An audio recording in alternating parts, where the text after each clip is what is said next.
There are a lot of things that we believe as Christians that are clearly taught in the Bible, and we'll be looking at some of those essential doctrines during this week. Good morning. This is Pastor Ernie Lewis of the Blue Point Church in Sisney, Illinois, with your thoughts from God's Word for Monday. One major doctrine that the Bible clearly teaches is the creation of the earth by God Himself.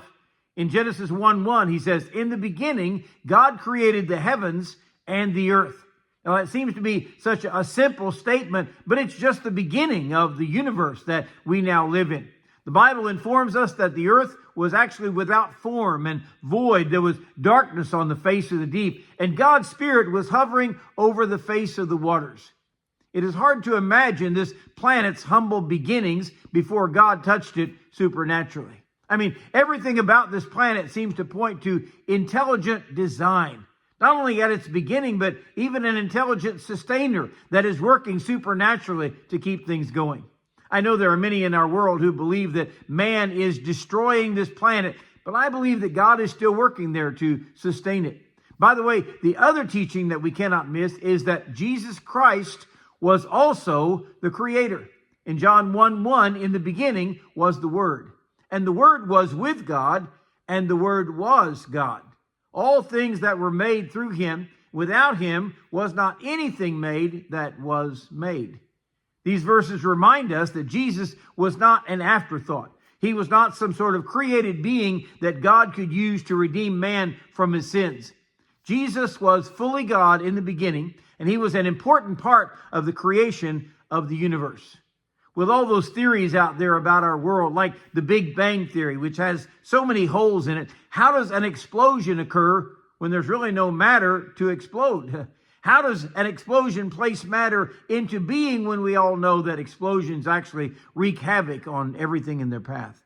God describes the creation of everything from light and darkness to separating the seas or making fruit-bearing trees, placing winged birds in the sky and creeping things and beasts on the earth. As a matter of fact, Psalm 19:1 says, "The heavens declare the glory of God. The skies proclaim the work of His hands." Even Romans chapter 1 and verse 20 says, "For since the creation of the world, God's invisible qualities, His eternal power and divine nature have clearly been seen, being understood from what has been made, so that people are without excuse." We should understand there is a God when we see things around us. God has not only created this world, but His handiwork is seen everywhere by man. Ecclesiastes chapter 3 and verse 11 said, "He has made everything beautiful in its time. He has also set eternity in the human heart. Yet no one can fathom what God has done from beginning to end." And even though we live in this world and we see the wonders and the glories of nature all around us, we cannot fathom what God has created and how this world continues from age to age. So many in this world today do not realize what Colossians 1:17 tells us. He is before all things, and in Him all things consist, or all things are held together. When we come to realize that God made all things for His glory, then we'll glorify Him. Or when we come to realize that God is in charge of this universe, then we should bow and submit to Him.